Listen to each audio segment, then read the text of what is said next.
विश्वास, ईर्ष्या, जीवन का सारांश। 3 ऐसी कहानियां जो आपकी सोच बदल देगी। हमारी पहली कहानी है विश्वास। एक गांव में 2 गहरे मित्र रहते थे। वे जब बड़े हुए तो उन्होंने एक साथ फौज में जाने का निर्णय लिया। कुछ समय बाद जब युद्ध शुरू हुआ तो उन्हें एक ही चौकी पर नियुक्त किया गया। एक रात जब भीषण बमबारी हो रही थी तो उनमें से एक मित्र बुरी तरह घायल हो गया और उसने अपने मित्र को सहायता के लिए पुकारा।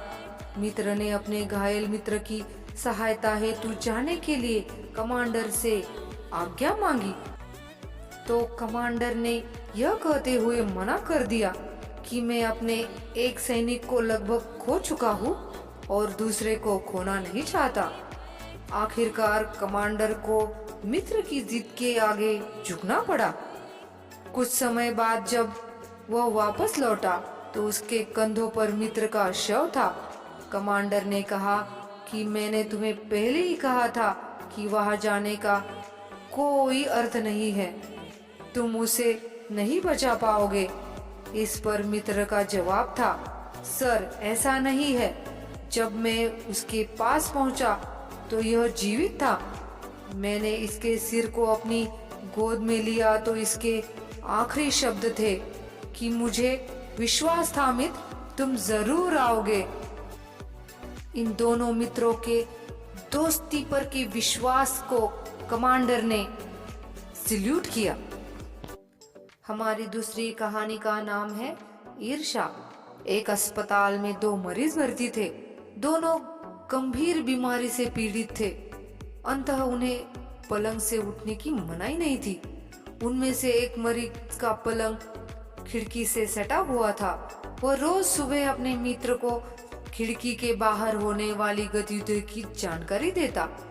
घने पेड़, फूलों का खिलना, बच्चों का खेलना, बड़ों की चहल पहल आदि घटनाओं का जीवंत वर्णन बताता। दूसरे मित्र को इस मित्र से बहुत ईर्ष्या होती थी कि उसको खिड़की के बाजू वाला पलंग मिला। एक रात खिड़की के पास वाले मरीज को दिल का दौरा पड़ा और वह तड़पने लगा। यह सब देखकर भी दूसरा मरीज निश्चिंत लेटा रहा और उसने अपने मित्र की मदद के लिए किसी को नहीं पुकारा। सही समय पर इलाज न हो पाने के कारण उस मरीज की मृत्यु हो गई।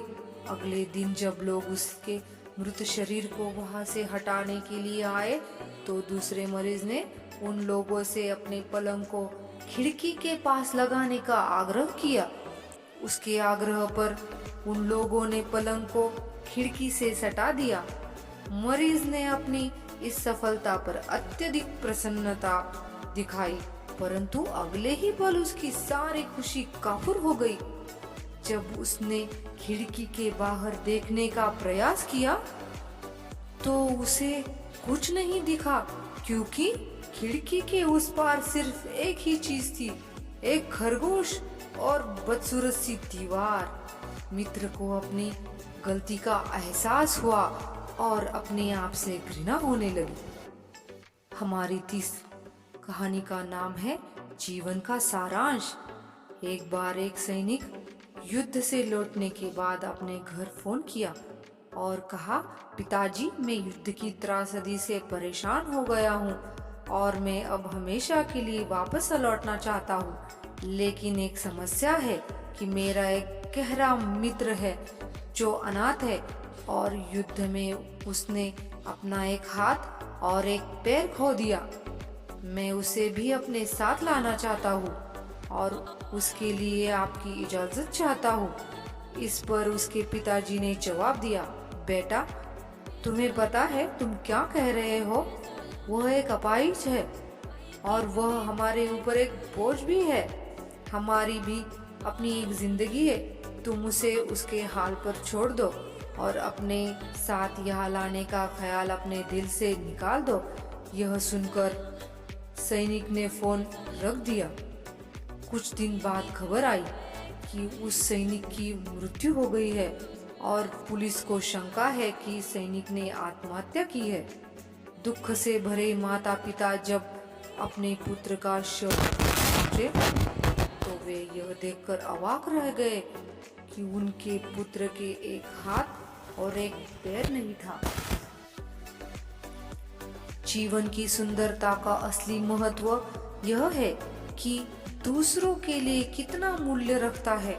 इस कहानी का निष्कर्ष यह है, हम प्रत्येक जीवों को भी बराबर महत्व दें और उनकी रक्षा करें।